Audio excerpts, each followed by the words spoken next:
When you look at a matchup that matters for this one, it's Jags Bears. Yeah. What do you think it really stands out to you of one that's going to tell the tale of this game?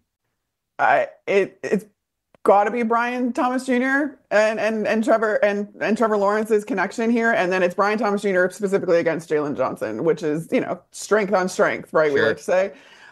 Trevor Lawrence and Brian Thomas Jr. connecting on deep throws to start the season. It's great. 11 completions of 20 or more yards, and that has Lawrence tied with Sam Darnold for the lead.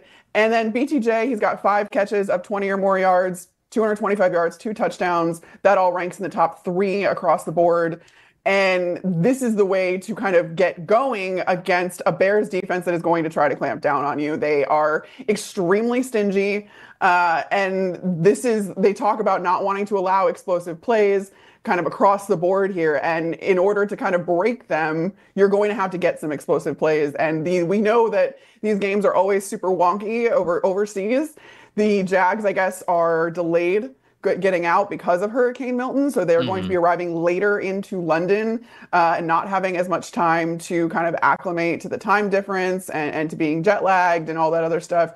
That matters as someone, again, who's done that trip. And, we left on Thursday night, got there Friday morning.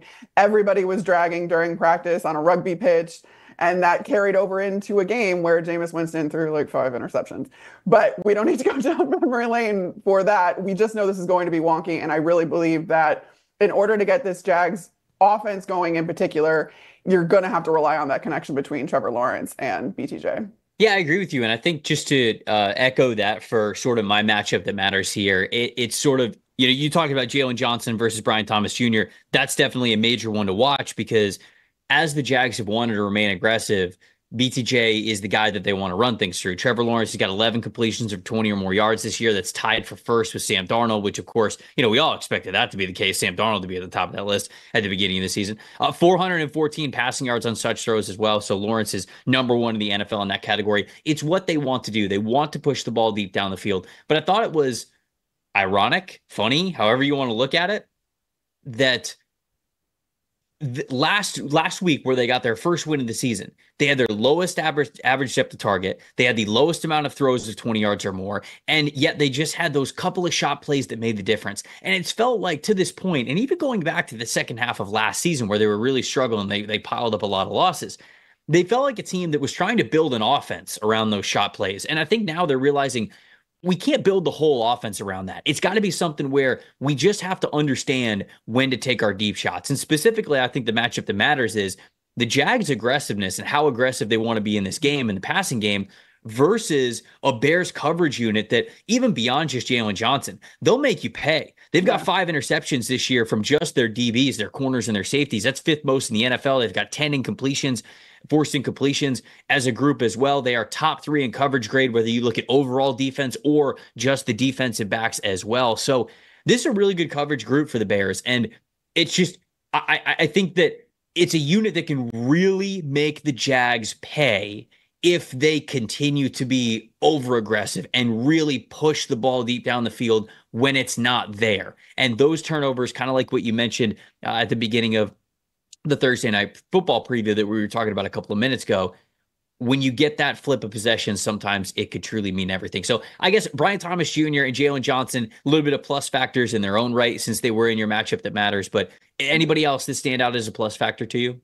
Well, for the Chicago Bears, it's the Bears' offensive line. We saw them kind of get it together against the Carolina Panthers last week, but again, that's the Carolina Panthers, and you need to make sure that this is, for real. And they are dealing with some injuries along that offensive line, but they tied for the best pass blocking grade, actually with the Jags last week at 85.9. But they were 16th in pass blocking grade in weeks 1 through 4. So they have the 8th highest pressure percentage allowed, 3rd lowest pressure percentage in week 5. So it's been kind of the tale of the first couple weeks of the season and then week 5 against the Panthers. And this is the game to kind of decide, all right, is that because you played the Carolina Panthers or is this unit getting better? And that's the biggest thing I think along this offense in general is how much are you going to allow Caleb Williams to kind of settle in, get through his progressions, take a little bit of time with the ball where he is a rookie. He's probably taking a little bit too much time to throw the ball, but that kind of comes with the territory of learning this new offense and getting comfortable in it. But he now has a ton of answers given the amount of offensive talent that the Bears have. It just is all pretty much unlocked by the offensive line, not only in pass blocking, but then you saw DeAndre Swift get going against the Carolina Panthers as well. They've kind of figured out how to use him and then switch up with Roschon Johnson in those short yardage situations. So it definitely seems like Shane Waldron is getting into the groove and kind of understanding his personnel a little bit more.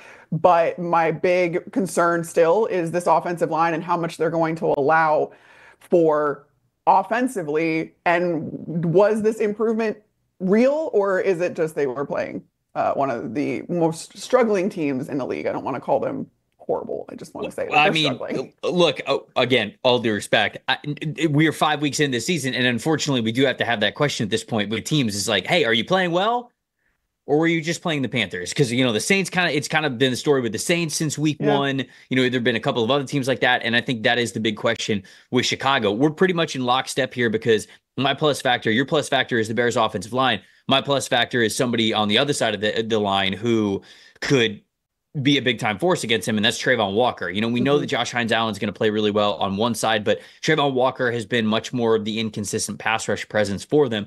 And last week specifically against the Colts, 90.4 overall grade for Trayvon Walker, single game career high for him there. 7 pressures in that game, also a single game career high. 84.2 pass rush grade, which was the second highest single graded game of his career in that category, and an 18.4 pass rush win percentage. He was a monster when it came to that speed to power stuff, really imposing his will, getting off the line of scrimmage with a ton of power, utilizing those long arms too.